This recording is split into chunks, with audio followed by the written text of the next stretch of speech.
ke Pak Pandu Riono, karena tadi Bang Ngabalin sempat mengatakan bahwa sebelum pemerintah maju melaksanakan Pilkada 2020 ini sudah berkonsultasi dengan epidemiolog. Pak Pandu Riono termasuk yang diajak bicara tidak, Pak Pandu? Kelihatannya bukan saya itu. Dari awal saya memberikan masukan ke KPU agar menunda. Karena menurut prediksi sampai akhir tahun pun kita belum bisa mengendalikan pandemi.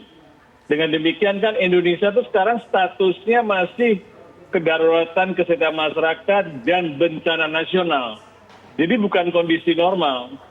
Dan memang narasi yang sering diucapkan adalah kita tidak tahu kapan pandemi ini berakhir. Bukan berakhir. Kita ingin mengendalikan pandemi. Jadi jangan pakai narasi-narasi yang membohongi masyarakat. Dengan situasi seperti itu, sebaiknya ditunda. Karena masih dalam status darurat. Dan ini yang perlu Pak Jokowi supaya pahamlah bahwa tugas negara adalah melindungi segenap bangsa dan tumpah darah. Kalau memang mau dilakukan, cabut dulu status Indonesia dalam keadaan darurat kesehatan masyarakat dan status Indonesia bukan dalam bencana nasional. Dengan demikian maka kegiatan-kegiatan pilkada bisa dilaksanakan dengan sesuai dengan peraturan-peraturan yang ada. Kalau tidak, mohon ditunda. Baik, saya langsung ke Bang Ngabalin. Jadi epidemiolog yang mana Bang Ngabalin yang diajak ngobrol? Pak Pandu malah katanya tidak termasuk pihak yang diajak ngobrol, malah mengusulkan untuk ditunda. Bang Ngabalin, mohon dijawab. Ya, minta maaf sekali. Pak Pandu ini kan salah satu di antara ahli pandemi. Ya, itu saya menaruh hormat sekali karena kami di KSP juga seringkali mengundang beliau. Ya, saya mau bilang bahwa kenapa pelaksanaan pilkada ini bukan tidak ada pertimbangan. Ya, ini kalimatnya dulu yang benar. Karena kita tahu bahwa semua regulasi-regulasi yang ditetapkan, yang disepakati. Kalau undang-undang maka pembahasannya dengan DPR. Kalau peraturan pemerintah atau peraturan presiden tentu pemerintah dan presiden.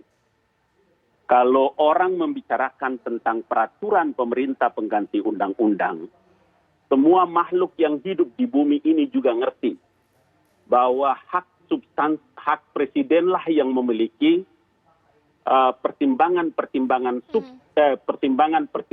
subjektif untuk bisa menentukan dan mengeluarkan peraturan pemerintah pengganti undang-undang. Jangan lupa, saya mencatat dengan benar bahwa ada Undang-Undang Nomor 4 terkait dengan wabah penyakit menular. Baca itu pasal 14 ayat 1. Tentang langkah-langkah apa dan hak-hak apa yang harus dilakukan oleh pemerintah, oleh negara untuk dan atas nama menyelamatkan seluruh rakyat Indonesia. Iya. Lihat peraturan pelaksanaan yang tadi disebut-sebutkan dengan PKPU. Saya baca ini pelan-pelan, jangan dulu baik-baik kita, supaya orang bisa tahu. Pada tingkat-tingkat mulai daripada orang teguran, kemudian memberikan penghentian kegiatan hingga sampai dengan menggagalkan kampanye. Saya kan sudah berkali-kali juga menyampaikan bahwa bagi pasangan-pasangan calon bupati, wali kota atau wakil bupati, wakil wali kota, kalau seperti tadi yang disebutkan oleh yang amat terpelajar Pak Hudori tadi tentang semua tim-tim kampanye, kalau Anda ingin supaya sukses you punya bupati atau wali kota dalam kampanye, maka ikuti seruan peraturan dan ketetapan yang diterapkan, karena Anda bisa gagal dilantik meskipun terpilih. Itulah sanksi-sanksi yang diatur dalam peraturan PKPU itu. Sehingga dengan begitu, dialog kita malam ini jangan pernah ada seorang pun yang memberikan rasa takut kepada rakyat atas melaksanakan hak-hak konstitusinya. Makanya dari tadi saya bilang, hak-hak konstitusi warga negara itu harus dilindungi oleh pemerintah. Dia yang berhak dipilih dan memilih. Kita sebagai orang yang terpelajar harus memberikan keyakinan kepada rakyat. Karena pemerintah memberikan pertimbangan-pertimbangan dan keselamatan terhadap rakyat. Pemerintah ini tidak bego-bego amat, kawan. Baik, Ya, Bang kita Abalin. punya pertimbangan tersendiri. Begitu yang disampaikan oleh Bapak Presiden. Sudah menangkap. Bang Abalin ditahan dulu, nanti Mbak Titi akan menimpali. Mungkin saya nanti juga akan ke Pak Aban. Ada tidak aturan yang bisa menganulir kalau memang pelanggar tidak bisa dilantik seperti kata Bang Abalin. Tapi sebelumnya pemirsa, kita dengar dulu. Ini suara-suara dari rakyat mengenai pelaksanaan pilkada di tengah pandemi ini seperti apa. Mari kita ke Surabaya, Jawa Timur pemirsa, karena rekan saya Nachota Yesida siap meminta pendapat dari masyarakat di sana. Nachota.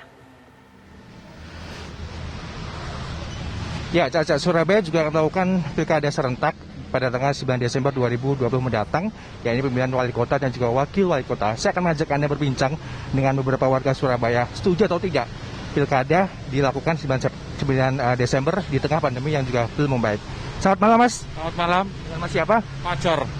Mas Fajar, kalau boleh tahu ini pilkada di Surabaya juga akan dilakukan tanggal 9 September 2020. Ini kira-kira setuju nggak Mas di tengah pandemi yang belum membaik? Tidak setuju. Kira-kira alasannya kenapa, Mas? Karena posisi dalam pandemi corona seperti saat ini. Ada ketakutan gitu. Jadi ada ketakutan untuk keluarga saya sendiri, juga untuk diri saya sendiri. Saya akan mengajak berbincang dengan narasumber ataupun juga warga lainnya. Selamat malam, dengan Mbak siapa? Mbak Kiki. Mbak Kiki, ini kalau boleh tahu Surabaya juga akan melakukan 9 Desember juga akan melakukan pencoblosan ini 2020 nanti. Setuju atau tidak dengan kondisi pandemi yang masih belum membaik di wilayah Indonesia, terutama juga di Surabaya? Tidak setuju. Alasannya kenapa, boleh tahu Mbak? Ya kita sebagai warga cuma antisipasi aja di adanya pandemi ini. Kalau tetap menerapkan protokol kesehatan, ya silakan ya. Pokoknya intinya tidak setuju. Mungkin Mbak Kiki sebagai warga Indonesia, warga Surabaya, pengennya gimana sih nanti pilkada di 9 Desember 2020? Apakah harusnya diundur atau bagaimana? Lebih baik ditunda tahun depan aja. Ada ketakutan nggak Mbak Kiki ketika nanti mencoblos ke TPU ini juga ada ketakutan dengan kondisi pandemi yang hingga akhir September ini juga belum membaik? Pastinya ada ketakutan lah. Apalagi pandemi semakin meningkat, lebih baik diundur aja tahun depan. Tapi Mbak Kiki nantinya meskipun jika memang tetap dilakukan di 9 Desember akan tetap nyoblos atau bagaimana nanti? Ya tetap menggunakan prosedur protokol kesehatan gitu aja. Ya. Terima kasih Mbak Kiki, Mas Fajar. Itu tadi Caca dan juga pemirsa sedikit tanggapan warga Surabaya mengenai pilkada yang akan dilakukan 9 Desember 2020 mendatang. Beberapa warga Surabaya ini juga sebenarnya agak keberatan karena pilkada dilakukan di tengah pandemi yang belum juga membaik. Kami kembalikan ke Caca, ke Jakarta. Iya, Nachota, terima kasih atas laporan langsung dari Surabaya. Nanti saya langsung konfirmasi kepada Pak Aban. Jadi secara aturan itu ada tidak Pak Aban, nanti dijawab saat lagi. Atau mungkin nanti saya juga akan bertanya kepada Bang Kodari. Tingkat partisipasi ini seperti apa di tengah kontroversi begitu kencang. Pun ini pertanyaan juga yang sama nanti kepada Mbak Titi ya. Sesaat lagi pemirsa, di Apa Kabar Indonesia Malam. Sekarang saya ke Pak Aban. Pak Aban, kalau misalnya tadi Bang Abalin mengatakan bahwa ini hati-hati bagi pelanggar protokol kesehatan khususnya calon ini bisa nggak dilantik atau apa istilahnya dianulir, ada tidak aturannya? Bagaimana Bawaslu? Jadi kalau ada suara yang mengharapkan harus ada sanksi diskualifikasi gitu kan. Kalau kita mengacu pada Undang-Undang 10 2016 yang dirubah dengan Undang-Undang 6 2020 di Undang-Undang Pilkada, nggak ada satupun pasal yang bisa mendiskualifikasi pasangan calon karena melanggar protokol kesehatan. Yang ada di undang-undang itu diatur adalah soal melakukan money politik yang TSM, melakukan mutasi jabatan 6 bulan sebelum penetapan pasangan calon bagi petahana, melakukan tindakan perbuatan yang menguntungkan salah satu calon atau itu yang petahana. Itu salah satu beberapa pasal yang mengatur soal diskualifikasi. Tetapi tidak ditemukan kalau soal diskualifikasi karena melanggar protokol kesehatan. Maka kemarin kami juga mengusulkan kalau yang diharapkan ada diskualifikasi harus ada payung hukum KPU untuk mengatur itu. Sebetulnya sanksi yang paling ditakuti oleh peserta itu sanksi administratif, yaitu apa? Didiskualifikasi daripada sanksi pidana. Kalau begitu kalau sanksi diskualifikasi itu paling ditakuti oleh peserta daripada pidana. Pidana prosesnya panjang dan sebagainya. Nah, Mbak Titi kalau begitu perlukah ditambah aturannya sehingga diskualifikasi ini menjadi apa ya, membuat mereka patuh dengan protokol kesehatan, Mbak Titi? Iya, dari singkat. sisi substansi pengaturan memang ada perbaikan pengaturan di dalam PKPU, tetapi skema sanksinya masih sangat lemah karena paling maksimal sekali kalau misalnya para calon melanggar kampanye rapat umum, dia tetap mengadakan rapat umum, itu hanya teguran tertulis berdasarkan rekomendasi Bawaslu atau pembubaran.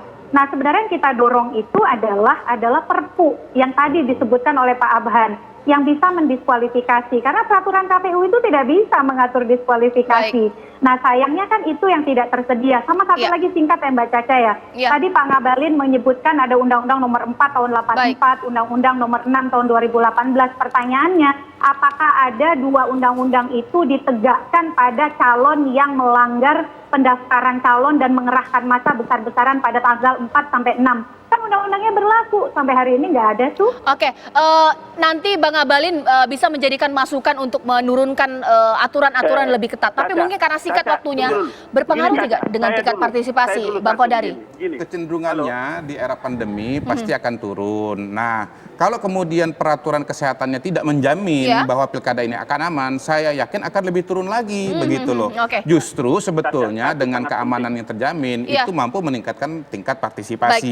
Yang jelas memang pilkada kali ini adalah pertaruhan Pak Jokowi. Betul. Nah, jangan sampai lempar dadu. Iya, kalau dengan aturan yang ada sekarang ini aman. Kalau gagal terjadi ledakan kasus COVID, mau ngomong apa gitu loh. Mohon maaf, narasumber saya mulai dari Pak Pandu Riono. Ya, singkat saja Bang Ngabalin bagaimana?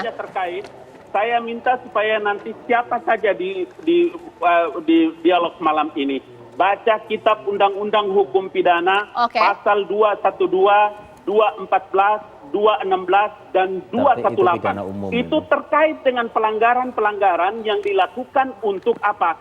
Untuk pilkada dan pelanggaran terhadap protokol kesehatan. Baik. Terima kasih Bang Ngabalin. Kita harus memberikan pencerahan kepada rakyat Indonesia.